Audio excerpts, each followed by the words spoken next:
tanggal 15 Juli tahun 1998 pukul 14.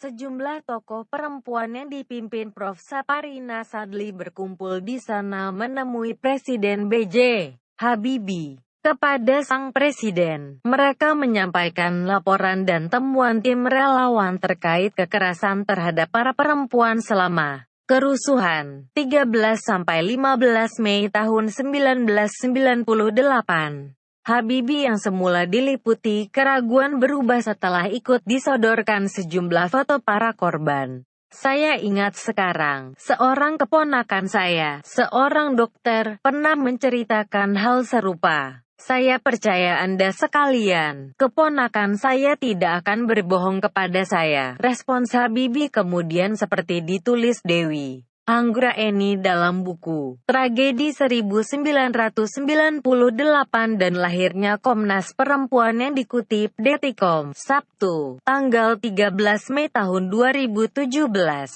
Tak cuma setuju untuk mengutuk peristiwa pemerkosaan dan meminta maaf, dia juga berjanji untuk membentuk badan independen, yang kemudian bernama Komisi Nasional Anti Kekerasan Terhadap Perempuan, Komnas Perempuan.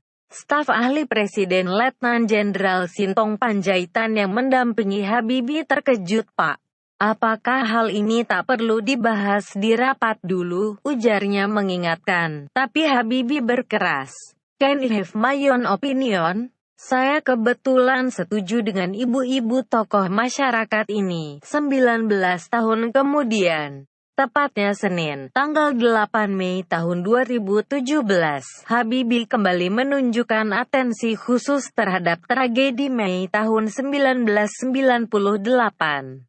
Khususnya kasus perkosaan massal saat hadir di pemakaman massal korban tragedi Mei tahun 1998. Dia meminta agar keluarga dan pendamping korban peristiwa tersebut mengumpulkan berbagai dokumen pendukung yang diperlukan. Serahkan dokumennya ke Komnas Perempuan. Saya yang akan sampaikan langsung ke Presiden Jokowi, kata Habibie yang mengenakan safari berwarna krem dan syal merah putih.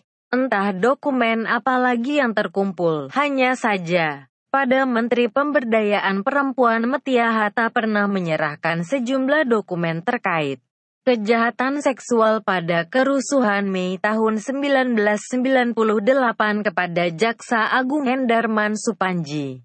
Tanggal 24 Mei tahun 2008, 10 tahun sebelumnya, Tim Gabungan Pencari Fakta (TGPF) yang dibentuk Habibie mencatat ada 85 kasus perkosaan, 52 diantaranya perkosaan massal. Angka ini lebih kecil ketimbang temuan tim relawan untuk kekerasan pada perempuan yang menyebut terjadi 152 kasus perkosaan dan kekerasan seksual. Dari jumlah itu 20 korban akhirnya meninggal dunia. Tindakan biadab itu terjadi di kawasan Jakarta Barat, antara lain di Angke, Jelambar, Jembatan 2, 3, dan 5, serta Jembatan Besi, Cengkareng, Glodok, dan Kota, juga di Jakarta Utara, Pluit, Pantai Indah Kapuk, Sunter. Para korban umumnya kaum perempuan keturunan Tionghoa.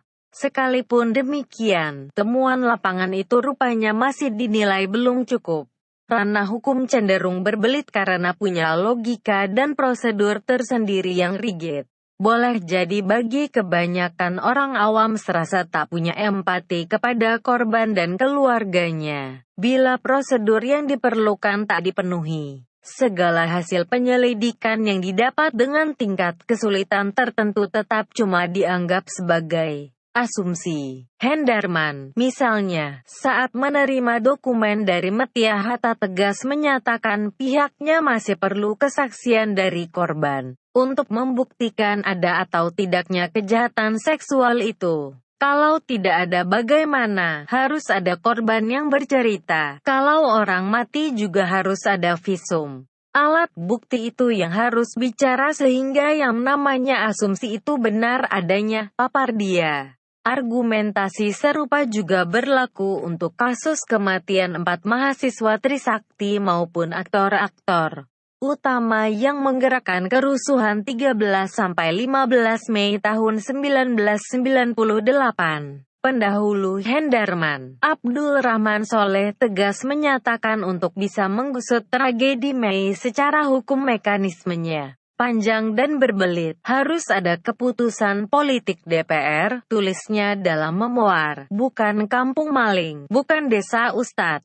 Mantan aktivis LBH yang juga pernah menjadi hakim agung itu secara gamblang menyatakan tanpa keputusan politik DPR, tragedi Mei tahun 1998 dan kasus-kasus dugaan pelanggaran HAM lainnya akan tetap tinggal sebagai bagian dari sejarah kelam bangsa ini. Sialnya, pansus DPR yang dibentuk pada November tahun 2000 untuk menangani kasus Trisakti, Semanggi I dan II, tak merekomendasi pembentukan pengadilan HAM ad hoc pada tanggal 9 Juli tahun 2001.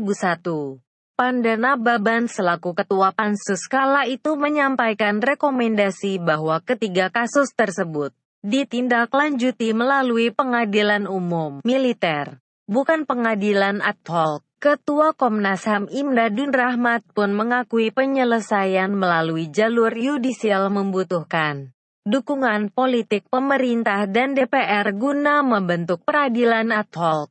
Begitu juga harus komitmen dari DPD dan parpol-parpol.